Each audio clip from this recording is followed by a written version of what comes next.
नमस्कार, मैं हूं सुमित अवस्थी। इंडिया चाहता है मैं आपको वो खबरें मैं दिखाता हूं जिन्हें इंडिया देखना चाहता है, लेकिन हमारे सफेद पोश नेता उन खबरों को ना तो देखना चाहते हैं और ना ही वो पसंद करते कि इनको ज्यादा दिखाया जाए। हिंदुस्तान के ज्यादातर लोग रोटी, कपड़ा, मकान, दवाई, पढ़ाई, कमाई जैसी बुनियादी जरूरतों के लिए एड़ियां रगड़ते हैं, लेकिन हमारे नेताओं को महंगाई, गरीबी और बेरोजगारी जैसे मुद्दों से बहुत कम मतलब रहता है और इसीलिए वो आम लोगों को इस चुनावी मौसम में कुछ दूसरी ही बातों में उलझा देते हैं। इसीलिए चुनाव में आप देखते होंगे कि हिंदू मुसलमान होता है, कहीं बुलडोजर चलाने की बात होती है, तो कहीं टोटी, तो कहीं चिलम की बात होती है, तो कहीं आरोपों के तमंचे और कट्टे लहराए जाते हैं, कहीं चुनाव गन्ना जिन्ना में फंस जाता है, तो कहीं शैतान आ जाता है, कहीं गाली गलौज तक बात पहुंच जाती है। कोई भैये यानी बाहरी का मुद्दा उठाकर अपनी कमियों को ढकना चाहता है, तो कोई किसी को आतंकवादी बताकर खुद को देशभक्त साबित करता है। और इन तमाम शोर शराबे में असली मुद्दे जो आपसे और हमसे सीधे तौर पर जुड़े हैं वो खो जाते हैं। अब आप देखिए कि जिस वक्त 5 राज्यों में चुनाव शुरू हुए उसी वक्त एक बड़ा घोटाला सामने आया। हमारे देश का ये सबसे बड़ा आर्थिक घोटाला है। 22,842 करोड़ रुपए का बैंकिंग घोटाला अब तक का हमारे देश के इतिहास का, जैसा कि मैं रिपीट कर रहा हूं, सबसे बड़ा बैंक घोटाला है ये।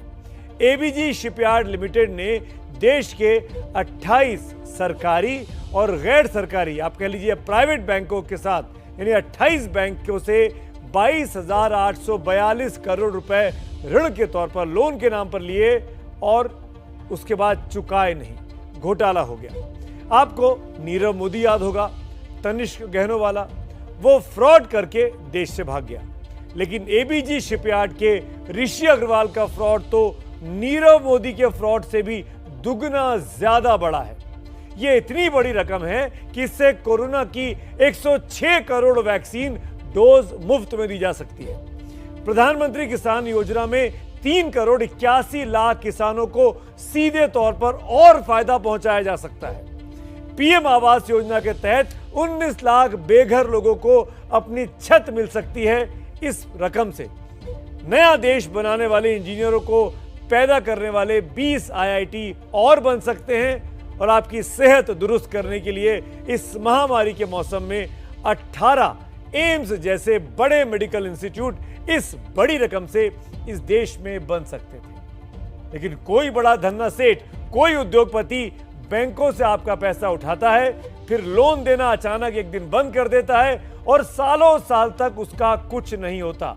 ये तमाम एग्जाम्पल उसी के हैं, चाहे वो नीरव मोदी हो, चाहे वो विजय माल्या हो, और अब ये ऋषि अग्रवाल।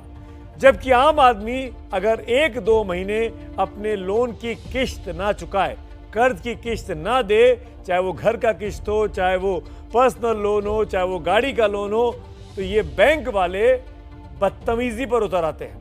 हमारा और आपको रहना इस समाज में मुश्किल कर देते हैं। हमारे घर पर अननोन लोग यानी बाउंसर्स तक, जो कि मारपीट करने में माहिर होते हैं, वो बाउंसर तक आ धमकते हैं। क्रेडिट रेटिंग हमारी आपकी कम कर दी जाती है। भविष्य में लोन लेना और मुश्किल कर दिया जाता है। और पूरी की सबसे बड़ी बात तो ये कि ये तमाम एक्सरसाइज में आपको सरेआम बेइज्जत किया जाता है ताकि आप शर्मसार हो और समाज में आपके आगे कोई भी जी न लगा पाए। लेकिन हजारों हजार करोड़ के घोटाले करने वाले सरेआम घूमते हैं और फिर एक दिन पता चलता है कि देश से फुर्र हो गए। याद कीजिए विजय माल्या कैसे देश छोड़कर जाने से पहले संसद तक में घूमते रहे, तमाम सांसदों के बीच मिलते जुलते रहे और एक रात अचानक गायब। और एक माल्या की बात नहीं है, यहां बैंकों का गुलिस्तान बर्बाद करने के लिए कितने मलाया बैठे हुए हैं। अब नीरव मोदी हो या मेहुल चोकसी, मामा भांजे की ये जोड़ी, सबने बैंकों के पैसे उड़ाए और फिर इस देश से खुद उड़ लिए। हालांकि सीबीआई का कहना है कि एबीजी शिपयार्ड घोटाले के मुख्य आरोपी ऋषि अग्रवाल से उसने पूछताछ की है। ऋषि अग्रवाल देश में ही है, लेकिन कमाल देखिए कि ऋषि अग्रवाल की गिरफ्तारी नहीं की है। हिंदुस्तान का सबसे बड़ा बैंक घोटाला किया इस ऋषि अग्रवाल ने, लेकिन सीबीआई ने पूछताछ के बाद इनको घर जाने दिया। सीबीआई के जो सूत्र वो ये जानकारी हमको दे रहे हैं कि उनसे अभी कुछ और फाइलें और दस्तावेज मंगाए गए हैं, आगे की पूछताछ और होगी, यानी अभी भी वो पुलिस की या सीबीआई की कस्टडी में नहीं है। एक मौका उस ऋषि अग्रवाल के पास अभी भी है कि वो विजय माल्या की तरह सरेआम आंखों में धूल झोंके और गायब। आखिर ये लोग हजारों करोड़ का चूना लगाने की जरूरत कैसे कर पाते हैं? इनके सिर पर किस गॉडफादर का हाथ होता है? मौजूदा 23,000 करोड़ रुपए का घोटाला चुनावी मौसम में हुआ है और इसीलिए आज मैं ये सवाल उठा रहा हूं, क्या हजारों करोड़ के बैंक घोटाले नेताओं की मिलीभगत से होते हैं? देश की जनता क्या समझती है? आपके जवाबों का मुझे इंतजार है। एबीपी न्यूज के ट्विटर हैंडल @ABP न्यूज पर जाइए।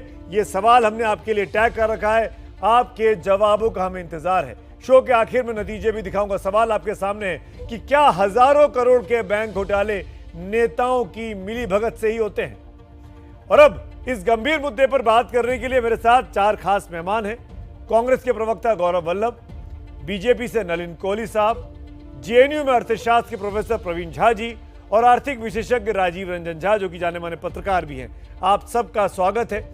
इन सब से बात करें उसके पहले आपको ये कहानी दिखाते हैं जिससे बहुत से लोग, बहुत से दर्शक जो अभी तक नहीं समझ पाए हैं कि आपकी गाड़ी कमाई का, आपने जो पैसा अपना पेट काटकर बैंकों में जमा किया, सरकारी बैंकों में, प्राइवेट बैंकों में, उस रकम का 22,842 करोड़ रुपए का ये देश का महा घोटाला है, जिसका मुख्य आरोपी ऋषि अग्रवाल अभी भी खुला छुट्टा है।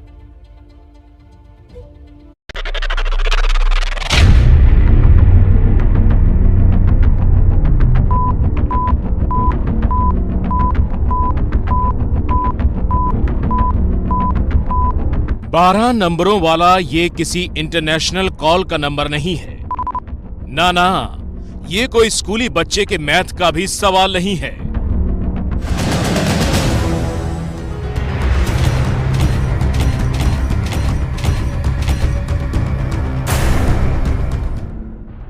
ये देश की बहुत बड़ी संपत्ति का सवाल है, जो आपकी खून पसीने की कमाई थी और जिसको किसी ने चपत लगा दी।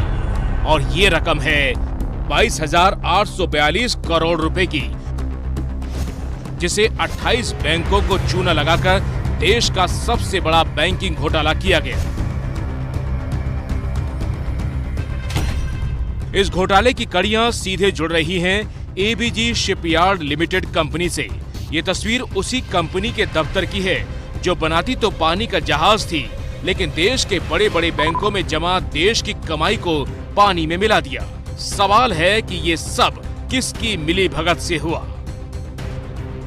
Ease of committing fraud in the banking model जो देश को दिया, जिसके कारण एक व्यक्ति देश के बैंकों का 22,842 करोड़ रुपया लेके कहां है, किसी को नहीं पता।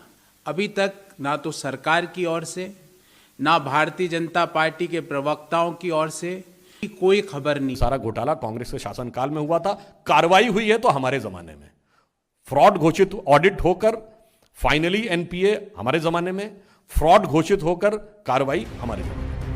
इस घोटाले की पूरी कहानी समझने के लिए पहले इस चेहरे को देखिए। ये जनाब हैं Rishi Agarwal, ABG shipyard limited और प्रबंध निदेशक। घोटाले की बात सामने आई तो स्टेट बैंक ऑफ इंडिया की शिकायत पर सीबीआई ने अग्रवाल समेत 5 लोगों के खिलाफ नामजद मामला दर्ज कर लिया। इनके अलावा 2 कंपनियों और कुछ अज्ञात कर्मचारियों के खिलाफ भी एफआईआर दर्ज हुई है। ये मामला स्टेट बैंक के डीजीएम बालाजी सिंह सामंता की शिकायत पर दर्ज हुआ। एफआईआर होने के बाद इन सभी आरोपियों के खिलाफ लुकआउट नोटिस भी जारी हो चुका है, यानी इनको कहीं भी दिखते ही दबोच लिया जाए ताकि विदेश ना भाग सकें। इस कंपनी और इसके डायरेक्टरों पर 28 बैंकों से 22,842 करोड़ रुपए की धोखाधड़ी का आरोप है। ये मामला खुला तो सवाल उठा कि साजिश का सबसे बड़ा आरोपी ऋषि अग्रवाल है कहां? वो देश में ही है या विदेश भाग गया है? लेकिन बुधवार को सीबीआई ने अग्रवाल से कई घंटों तक पूछताछ की। सीबीआई ने ऋषि कमलेश अग्रवाल से लंबी पूछताछ की और लंबी पूछताछ के बाद छोड़ दिया। अगली पूछताछ के लिए कुछ दस्तावेजों को साथ लाने के लिए कहा है। सीबीआई ने साल 2005 से लेकर साल 2020 तक सिलसिलेवार तरीके से घटनाक्रम को जानना चाहती थी और उससे संबंधित दस्तावेजों को खंगालना चाहती है। सीबीआई सूत्रों की माने तो उन्हें लगता है कि बैंकों के कुछ बड़े अधिकारी भी इसमें शामिल हो सकते हैं, जिसकी जांच सीबीआई करना चाहती है। सीबीआई सूत्रों की माने तो वो ऋषि अग्रवाल से एक बार फिर पूछताछ करेंगे। साथ ही साथ ऋषि अग्रवाल को कुछ दस्तावेजों के साथ आने के लिए कहा गया है। वैसे सीबीआई बाकी आरोपियों से पूछताछ के लिए छापेमारी कर रही है। ये चुस्ती इसलिए दिख रही है कि कहीं इस घोटाले के आरोपी भी मेहुल चौकसी और नीरव मोदी और विजय माल्या की तरह घोटाला करके फरार न हो जाए। 28 बैंकों का पैसा 22,000 करोड़ से ज्यादा एक उद्योगपति पैसा लेकर के भाग गया। कहां के उद्योगपति हैं जो पैसा लेकर के भागे हैं? बताओ, इनको उत्तर प्रदेश से बचाओगे? उत्तर प्रदेश को बचाओगे कि नहीं बचाओगे? ये उल्टा चोर कोतवाल को डांटे वाला मामला है।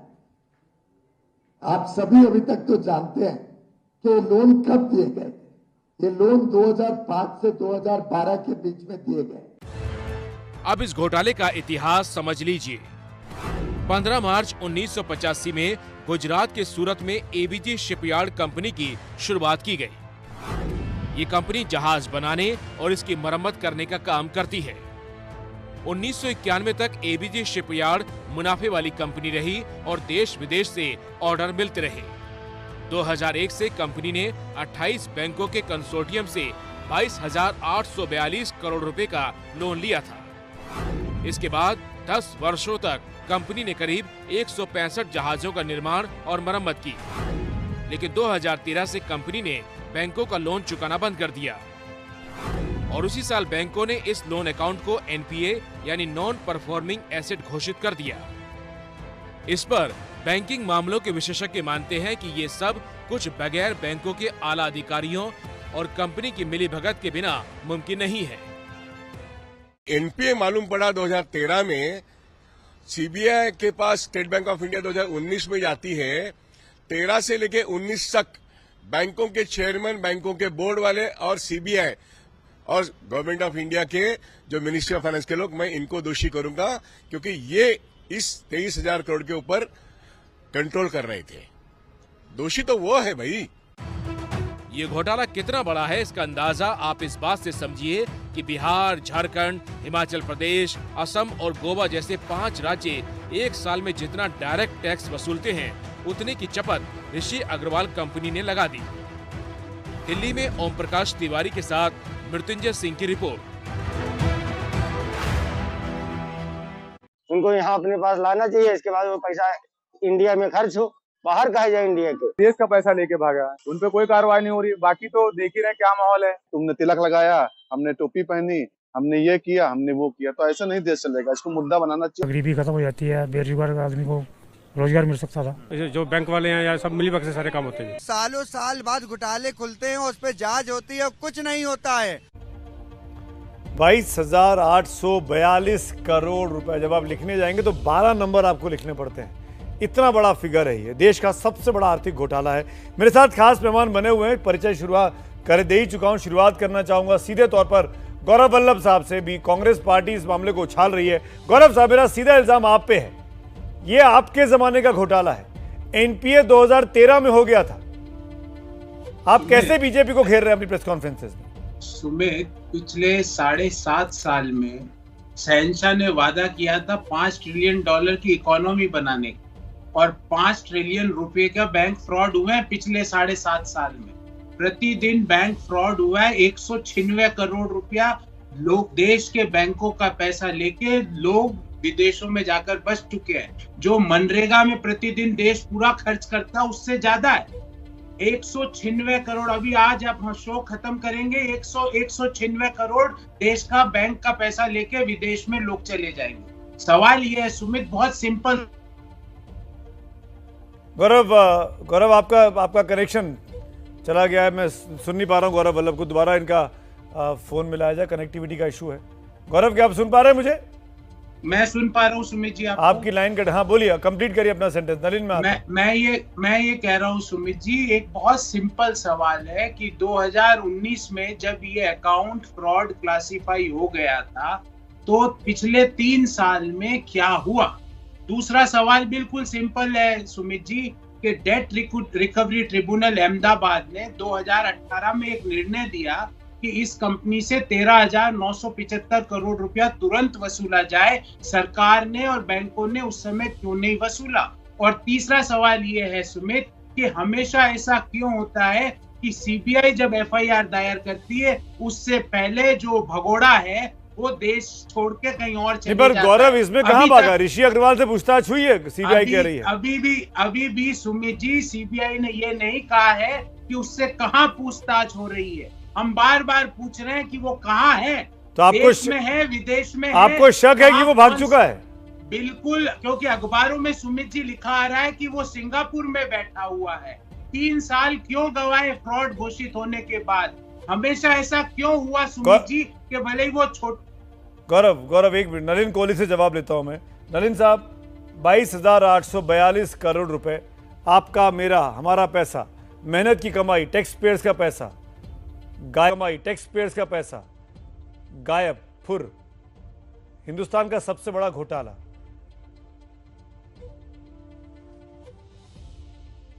ये अकेला घोटाला नहीं है सुमित जी, ऐसे कई घोटाले हैं और आपने खुद ही पूछ लिया पैसे कब दिए गए।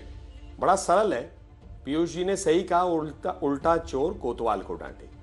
पैसे दे कांग्रेस, पैसे देने के बाद कंपनी खत्म हो जाए, चल नहीं पाए क्योंकि आर्थिक रूप से तो पैसे दिए नहीं गए। प्रधानमंत्री मोदी जी ने कहा था ना फोन बैंकिंग क्या था? फोन उठाओ, बैंक को फोन करो, इस व्यक्ति को पैसे दे दो। आर्थिक कोई कारण नहीं, दोस्ती कारण थी, इसीलिए तो ये सारे बैंक के घोटाले हुए। और सरकार जो उन पे कार्रवाई कर रही है उनसे कांग्रेस सवाल पूछ रही है। वैसे कांग्रेस को तो एक न्यूज चैनल खोल लेना चाहिए, क्योंकि वो तो सिर्फ सवाल पूछती है, जवाब कभी नहीं देती वो। आप देखिए, जब हमारी सेना जो है कोई कार्रवाई करती है तो कहते हैं सबूत लाओ, हर चीज में प्रश्न ही मांगते हैं वो। अरे भाई, तुमने पैसे दिया तो क्यों दिया? किसी ने आपसे कहा था देने के लिए? और फिर कहते हैं कि हमें ये डर है सीबीआई हमें बताए। कांग्रेस के शासनकाल में सरकार कैसे चली? प्रधानमंत्री तो सरकार के थे, चलती थी 10 जनपद से, तो इनकी आदत कभी खत्म ही नहीं होती। एक्स्ट्रा कॉन्स्टिट्यूशनल अथॉरिटी, हम सीबीआई से पूछेंगे कौन है?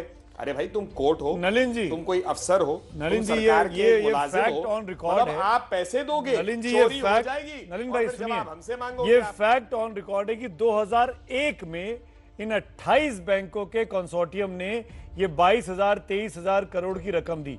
2001 में कांग्रेस की सरकार एक में नहीं थी सर, बीजेपी की सरकार थी। ये एनपीए घोषित हुए कांग्रेस के वक्त में। जो अर्नेस्ट एंड यंग ने इनका ऑडिट किया वो 2007 से लेकर 12 से लेकर 17 तक का किया, दोनों सरकारों के वक्त का किया। मेरा सवाल ये, आप कह रहे थे कि पैसा कांग्रेस देती है, पैसा तो बीजेपी के वक्त में दिया गया। नलिन कोहली जी, नहीं, आप गलत कह रहे हैं सुमित जी, थोड़ा और ध्यान से उसको पढ़िए, उस रिपोर्ट में डिटेल में जाइए। पूरे लोन्स उस पीरियड में नहीं दिए गए और रीस्ट्रक्चरिंग सर्टेनली उस पीरियड में हुआ। रीस्ट्रक्चरिंग क्या होता है? रीस्ट्रक्चरिंग बेसिकली बैंकिंग के किसी भी आप अर्थशास्त्री से पूछेंगे, होता है कि मैं पैसे आपको दे नहीं पा रहा हूं, आप इसको इसके टर्म्स बदल दीजिए, कभी कभी और पैसा दिया जाता है। एक इंग्लिश में टर्म है good money chases bad money. तो इसीलिए सुमित जी, गहराई में जाना बड़ा जरूरी है। एक उदाहरण में देता हूं, कांग्रेस हमेशा पूछती है क्यों भागे गए। क्रिश्चियन मिशेल को कौन लेकर आया वापस एक्स्ट्राडाइट करके? नीरव मोदी हर जगह हारते जा रहा है, अपनी अपील के लिए लड़ते जा रहा है। विजय माल्या के खिलाफ कार्रवाई हो रही, कौन से व्यक्ति के खिलाफ कार्रवाई ढंग से हुई कांग्रेस के शासनकाल में? गौरव वल्लभ जवाब दे। प्रवीण झा, मैं आ रहा हूं। गौरव वल्लभ हाथ उठा रहे हैं जी। आदरणीय नलिन जी ने कहा कि 2001 में हमने तो थोड़ा सा लोन दिया। कितना दिया नलिन जी, बताइए ना, कितना दिया 2001 में? आपको पूरी जानकारी है तो बताइए। मैंने ये नहीं कहा थोड़ा, मैंने थोड़ा नहीं कहा, नहीं, मैंने थोड़ा नहीं कहा, मैंने कहा रीस्ट्रक्चरिंग और आपके जमाने में भी दिया। आदरणीय कितना दिया बताइए। आदरणीय छोड़िए, रीस्ट्रक्चरिंग और इनके आपके बेवकूफी बड़ा प्रश्न मत कीजिए। ये जो है ना स्कूल जैसे डिबेट आप करते हो ना, आदरणीय 2001 में कितना दिया? अरे छोड़िए ना, आदरणीय आपकी सरकारिज्म को अपने पास रखिए आप। हमारे पास समय नहीं है आपके इन चीजों के लिए। जनता आपसे हाथ धो रही है, जनता आपसे हाथ धो रही है, तो आप आदरणीय करके डिबेट घुमाने में लगे हुए हैं। आपको क्या लगता है इन बचपना की चीजों से हम जो है घबराने वाले हैं? जिसने चोरी किया उसको वापस लाएंगे, जिसने चोरी किया उस पर कार्रवाई करेंगे, और उसमें आपके प्रथम परिवार के लोग भी इंक्लूड हो जाएंगे। नलिन जी, मैं आऊंगा, ऋषि अग्रवाल पर भी आऊंगा मैं, लेकिन पहले ये तय तो हो जाए कि लोन कब दिया गया, कितना दिया गया। सुमित जी, मैंने तो एक सवाल पूछा 2001 में कितना दिया, इनको बड़ी तकलीफ हो गई, चलो मत बता। अब नलिन जी एक दूसरा सवाल बता दीजिए। 2019 में एसबीआई ने अरे नलिन जी थोड़ा शांति से सुनिए तो सही, इतना उग्र क्यों हो रहे हैं? एसबीआई ने सीबीआई को 2019 में पत्र लिखा नलिन जी कि इसके ऊपर एफआईआर दायर की जाए। 5,35,000 करोड़ आपके वापस आएंगे। नहीं, कुछ फैक्ट है, सवालों का उत्तर नहीं दे पाए। कुछ फैक्ट है जो डॉक्यूमेंटेड है, ये मेरे पास नहीं है, ये आप ही लोगों ने बताया। आपके दोस्त एक एक करके वापस। नलिन जी, गौरव जी, 2019 में नवंबर में एसबीआई ने सीबीआई में शिकायत दर्ज की थी 2019 में। 2020 में बैंक की तरफ से नई शिकायत फिर से दर्ज कराई गई 1 साल के बाद। आज हम 2022 में हैं, और अभी जब सीबीआई ने 9 फरवरी को शिकायत की है, जिस पर सीबीआई ने केस दर्ज किया है, तो 2-3 साल का इंतजार जो है वो सवाल खड़े करता है। और अभी भी मैं आपसे नलिन जी ये जानना चाहूंगा, आपने ऋषि अग्रवाल का नाम लिया, ऋषि अग्रवाल से पूछताछ हुई, कहां हुई? ऋषि अग्रवाल की गिरफ्तारी क्यों नहीं की जा रही है? क्यों उसको मौका दिया जा रहा है अपने आप को देश से भाग जाने का, अगर वो देश में है तो? जी, पहली बात है, आप तो बहुत वरिष्ठ हैं सुमित जी, तो आप समझेंगे मैं सीबीआई का प्रवक्ता हूं नहीं, और ना कभी बैंक थे। स्टेट बैंक ने क्यों लीड लिया?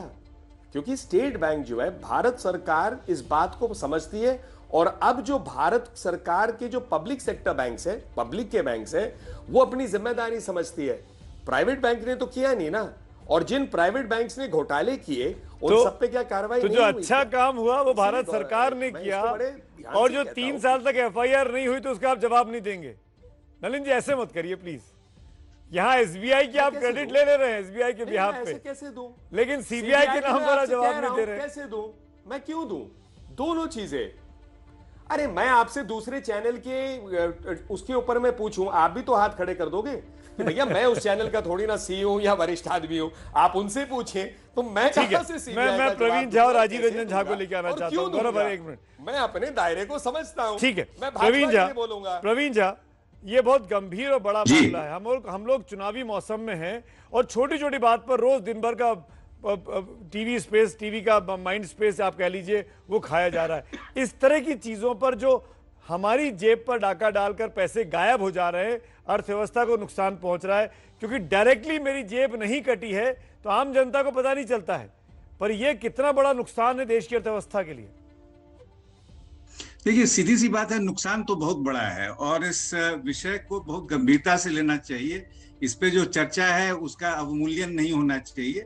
सीधी सी बात यह है कि ये एक बहुत बड़ी समस्या रही है, अरसे से रही है, लेकिन बहुत स्पष्ट हो जाता है कि हाल के वर्षों में जो है एनपीए में जो बढ़ोतरी की रफ्तार रही है, और इसको जो है सभी लोगों को तथ्यों के आधार पे जो है उसका आकलन करना चाहिए। ये कह के ये कांग्रेस है, ये बीजेपी है, उसमें ना जाए तो बेहतर होगा। तो ये एक बहुत महत्वपूर्ण बात है कि अगर आप इस पीरियड को देखें तो उसमें एनपीए में जो छलांग आई वो कई गुना छलांग आई है।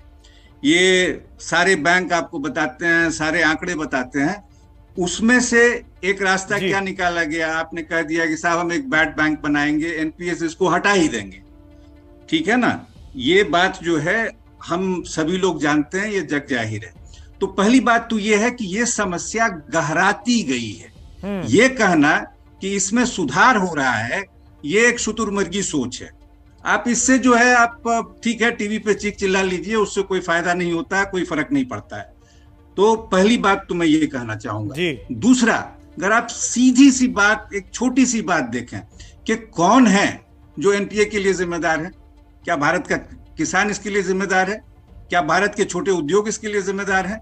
आप देखेंगे कि जो टॉप 100 जो कॉर्पोरेट्स हमारे होंगे, अगर उनका आप शेयर देखें तो कितना बड़ा हो जाता है। बहुत सारे लोग जिनको अभी लोन देना चाहिए, ठीक है, ऐसे लोग जो कि सबसे धनाढ्य माने जा रहे हैं, उनके खिलाफ आप देख लीजिए कि कितना लोन पड़ा हुआ है और टाइमली पेमेंट नहीं कर रहे हैं। ये इनका कब उसको रीशेड्यूल, जो नलिन जी कह रहे थे, रीस्ट्रक्चरिंग शुरू हो जाएगी, कौन जानता है। तो ये जो सारी चीजें हैं उसको आपको उस परिप्रेक्ष्य में देखना होगा। बड़ी बात आप कह रहे हैं प्रवीण जी, मैं कहना चाहता हूँ प्रवीण जी, बस एक छोटी सी बात सुमित जी जो मैं कहना चाहता हूँ वो बड़ा जरूरी है कि बिना बैंकों की मिली भगत के ये होता ही नहीं है, हो ही नहीं सकता है, असंभव है। बिल्कुल, ये तो बहुत स्पष्ट है ना, एक साठगांठ कहीं तो होना चाहिए।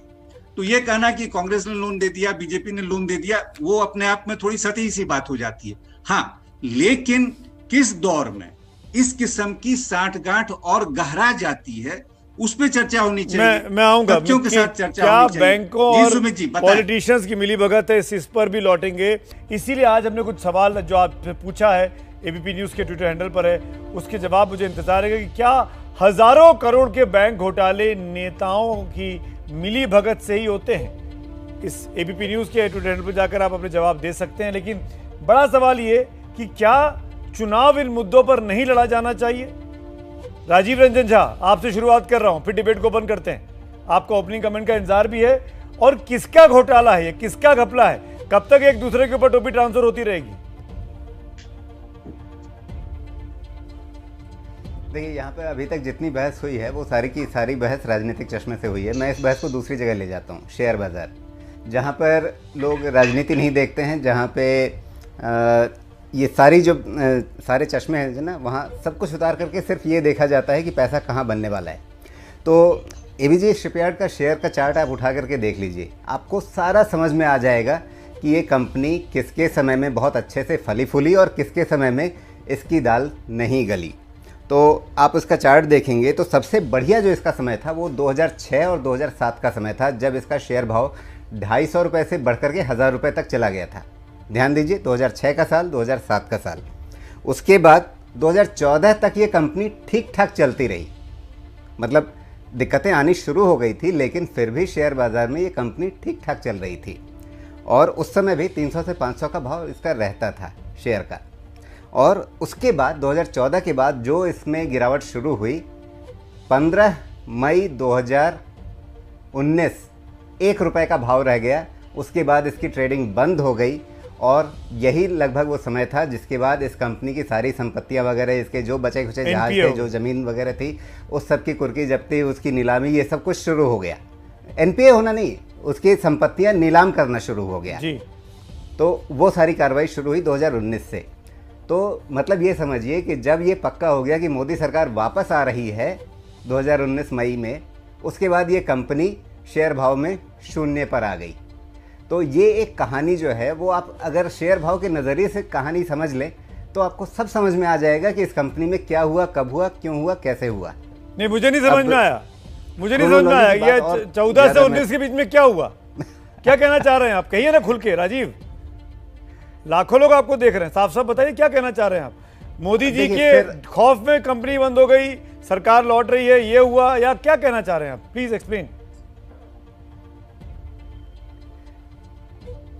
देखिए, आप किसी भी थानेदार से जाके पूछिए कि भाई तुम्हारे यहाँ कोई एफआईआर कराने आता है तो इतनी मुश्किल क्यों होती है, तो वो बताएगा कि भाई, अगर आपसे खुला होगा तो बताएगा कि भाई अगर हम ज़्यादा एफआईआर करवाने लगेंगे अपने यहाँ तो हमारे यहाँ क्राइम रेट बढ़ा हुआ दिखेगा, इससे हमें ठीक है ऊपर सरकार से दिक्कतें आने लगेंगी। सरकार को दिक्कत इसलिए आती है कि एफआईआर अगर ज़्यादा होगी तो क्राइम रेट बढ़ा हुआ दिखेगा, उससे सरकार पे सवाल उठेंगे, तो इसलिए उसका रास्ता निकाला जाता है कि एफआईआर होने ही मत दो।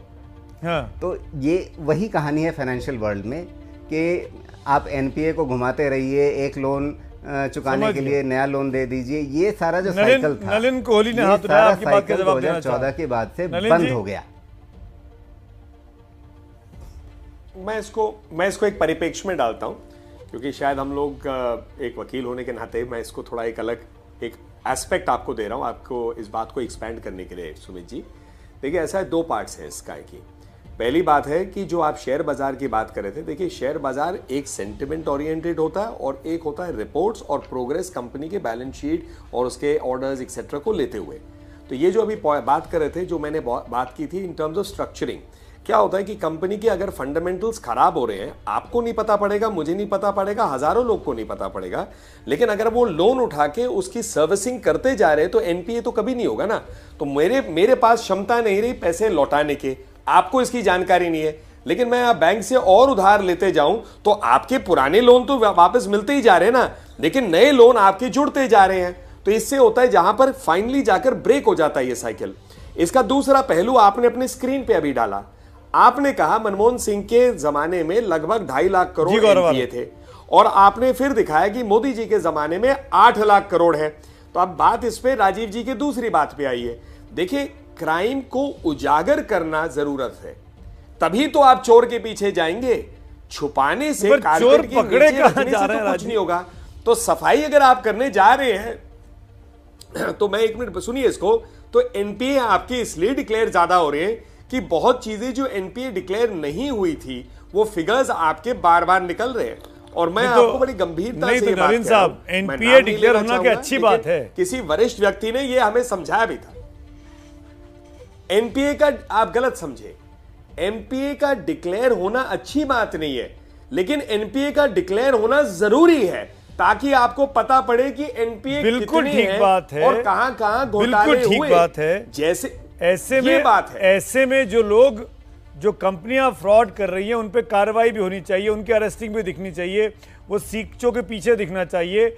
इससे भी सेंटिमेंट पॉजिटिव होता है इन्वेस्टर के लिए, एक आम हिंदुस्तानी के लिए, गरीब व्यक्ति के लिए, कि हम अगर एक ईएमआई ना दें तो मेरे घर पे बाउंसर आ जाते हैं। लेकिन ये बड़े बड़े मालिक, ये बड़े बड़े उद्योगपति, ये बड़े बड़े बैंकर्स मिलके इतनी बड़ी चपत लगा देते हैं और ऐश की जिंदगी जी रहे हैं। कोई लंदन में है, कोई एंटीगुआ में है, अय्याशी कर रहा है, घूम रहा है, फिर रहा है, मस्ती में है। हमारे साथ ऐसा नहीं होता है। गौरव वल्लभ कुछ बोलना चाह रहे हैं। गौरव वल्लभ, सुमित जी 2-3 प्रश्न अभी तक किसी ने उत्तर नहीं दिया। 19 जून 2019 को ये जो अकाउंट है ये फ्रॉड घोषित हुआ। ध्यान रहे सुमित जी, एनपीए और फ्रॉड में अंतर है। ये फ्रॉड है, ये धोखेबाज है। हर एनपीए फ्रॉड नहीं होता है, तो इसको मिक्स मत कीजिए। आपके पिछले 7 साल में 21 लाख करोड़ के फ्रॉड, 21 लाख करोड़ के एनपीए बढ़े हैं। 8 लाख करोड़ सरकारी बैंकों ने बट्टे खाते में डाले हैं और 5,35,000 करोड़ रुपए का फ्रॉड हुआ है। 19 जून 2019 से अब तक कार्रवाई क्यों नहीं हुई? दूसरा सवाल सुमित जी, अगर ये ऋषि अग्रवाल जो ये कह रहे हैं कि बहुत ही खराब व्यक्ति था, तो ये वाइब्रेंट गुजरात में मोदी जी के साथ, जब मोदी जी मुख्यमंत्री थे, तो क्या कर रहा था? वो मोदी जी के साथ कोरिया में बिजनेस डेलीगेशन के रूप में क्यों जा रहा था? इन सवालों का जवाब देना पड़ेगा। सीबीआई को क्या किसी बाबा ने बोल रखा था कि कार्रवाई नहीं करनी है? क्योंकि जब देश का सबसे बड़ा स्टॉक एक्सचेंज एक बाबा चला रहा है, तो हो सकता है सीबीआई को एक कोई बैठे हुए बाबा बोल रहे हो कि कोई कार्रवाई नहीं करनी। इन सारे बाबाओं का नाम देश के सामने आना चाहिए। 5,35,000 करोड़ रुपया देश का लेके लोग देश से कैसे भागे? कोहली जी कह रहे मुझे बड़ा मजा आता है। कोहली जी, मजे की बात नहीं है ये आप और मैं जो टैक्स देते हैं ना, वो लेके लोग भाग रहे हैं। आप पर मजा मत कीजिए, इस समाचार में मजा मत कीजिए, मजा आता है आपकी बातें सुन के। मजे की बात मत कीजिए, बातें सुन के मजा आता है, क्योंकि आप टैक्स नहीं देते होंगे। प्लीज थोड़ा धैर्य रखिए। 5,35,000 करोड़ देश का लेके लोग भाग गए। 19 जून 2019 से अभी तक आपने 7 फरवरी 2022 तक एफआईआर दर्ज क्यों नहीं की? इन सवालों का जवाब तो देना पड़ेगा। और 2001 में कितना आपने लोन दिया था एबीजी शिपयार्ड को? मैं ऐसे भागने नहीं दूंगा कोहली जी, आप ऐसे नहीं कह सकते। सीबीआई से पूछो, मुझे नहीं पता। गृह मंत्रालय से पूछो, मुझे नहीं पता। जब आपको कुछ नहीं पता, तो आप क्यों आ रहे हैं? Why you are coming here for a debate? Either answer. अच्छा, तो ये बताइए, राहुल गांधी जी आत्मचिंतन के लिए कहाँ गए थे 52 दिन? अरे बताइए ना, आप जानकारी अपने पार्टी लोगों का पैसा लेके 52 दिन और राहुल गांधी के ऊपर आ गया। कहाँ गए? मैं आपसे पूछ रहा हूँ, देश के लोगों का पैसा लेके क्यों और क्या आना चाहिए? इसका जवाब दीजिए। ऐसे भाग नहीं सकते यहाँ से। 5,35,000 करोड़ सुमित जी, इनका भाषण अगर देश के प्रति खत्म हो गया हो तो मैं भी कुछ कह दूं। क्यों भागे सुमित जी? ये देखिए, नहीं, पर ये इनको मजा आ रहा है। नलिन जी, देश के प्रति नलिन जी, मुझे बताइए, जब ये फ्रॉड है पूरा और 3 साल पहले पता लग गया, आज भी ये नहीं बताया जा रहा कि ऋषि अग्रवाल है कहाँ। और सबसे बड़ी बात ये जो मुझे लगता है, जो जिसका जवाब देना चाहिए कि उसकी अरेस्टिंग क्यों नहीं की जा रही है, किस बात का डर है, क्या कोई उसको बचा रहा है और क्यों? देखिए ऐसा है सुमित जी, मैं जवाब देता हूं, मैं सीधा जवाब दे रहा हूं। देखिए सुमित जी, यहां पर ना दो बहस साथ साथ चल रहे हैं, इसीलिए बीच बीच में कहता हूं इनकी बातें सुन के मुझे मजा आता है। एक गंभीर चर्चा है, एक मजाकिया चर्चा है, तो मुझे तो दो चर्चाओं से बात करना पड़ता है ना। आप जैसे वरिष्ठ सवाल आते हैं, आपके पैनलिस्ट सीरियस बात करते हैं तो एक गंभीर जवाब जाता है, इनके जब सवाल आते हैं तो मजाकिया हमें भी होना पड़ता है, क्योंकि ये मजाकिया वाले बात करते हैं, कोई लॉजिकल बात तो अभी तक की नहीं। पहले एक एक करके चले। आपने कहा कि अरेस्ट क्यों नहीं होता, आपने ये भी कहा कि बाउंसर घर आता है, बिल्कुल सही बात कह रहे हैं आप। तो अब मैं आपसे एक चीज कह रहा हूं कि आप जाकर वापस स्टडी करें इसको डिटेल में। एनसीएलटी प्रोसीडिंग स्टार्ट हो गई थी, एनसीएलटी के अंदर में आ जाता है मॉरेटोरियम, अलग अलग चीजें होती हैं कानूनी रूप से। बड़ा सरल कहना है कि अरेस्ट करिए, लेकिन एक बात बताइए मुझे सुमित जी, रोज सुबह तो ये और इनके महामहिम जो एक्स्ट्रा कॉन्स्टिट्यूशनल अथॉरिटीज हैं कहते देश में इमरजेंसी लगी है, अनडिक्लेयर्ड इमरजेंसी है, किसी को तो समझ नहीं आया इमरजेंसी कौन सी है। इनके मजाक करने के दिनों के ऊपर में जरूर इमरजेंसी लगी है। अब जो है सरकार जो है कानून से चलती है, घोटाले नहीं होते। नलिन जी, तो मैं आपको सीधी जवाब दे रहा हूं, एक मिनट नहीं, मैं आपको सीधा बता रहा हूं, वापस आ रहा हूं मैं। नलिन जी, इतना मैं समझता हूं, आप वकील हैं, आप जानते होंगे मुझसे बेहतर पढ़े लिखे होंगे, पर इतना मैं समझता हूं हिंदुस्तान के इतिहास का सबसे बड़ा आर्थिक घोटाला 23,000 रुपए का करोड़ का घोटाला, और सबसे बड़ी बात यह कि घोटाला करने वाला व्यक्ति अभी तक गिरफ्त में नहीं है, अभी तक गिरफ्त में नहीं है। क्यों नहीं है?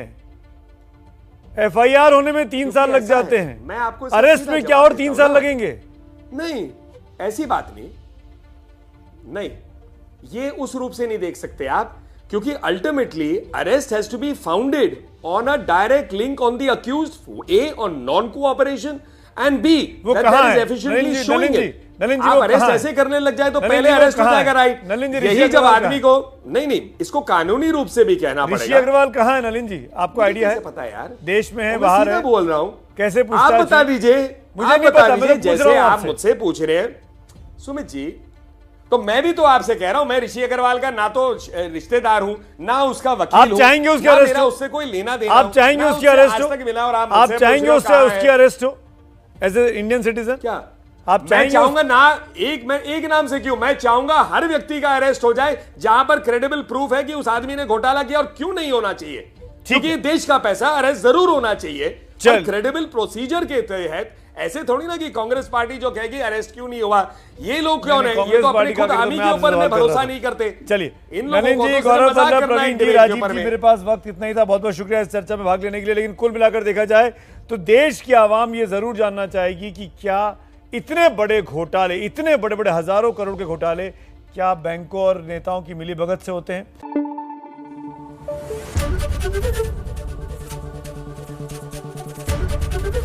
एबीपी न्यूज आपको रखे आगे।